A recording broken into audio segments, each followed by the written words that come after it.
Well, again, when I say first, The kind of alpha male what have I rhetoric. said? What have I said that's misogynistic? No, I'm just asking generally whether you feel that's part of the problem. I don't think that's part of the problem. I don't think it is a problem at all. I think that when somebody has been speaking on the internet for a decade, you have to understand that, first of all, lots and lots of content is produced, and it's very easy to cherry pick and to take things out of context. Sure. And number two, the man speaking on the internet 10 years ago is not the man sitting and being interviewed by you today.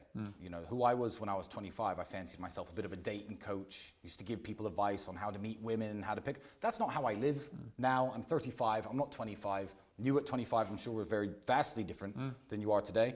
So, you know, I don't think there's a problem with anything I've said, because I've never advocated for anything illegal. I've never advocated for any crime. I do not advocate for drugs. I do not advocate for violence. I do not advocate for any of these things. So if Andrew said that women can't drive as well as men once, like, it's very easy to jump on that and say this man is the world's biggest misogynist because he said X.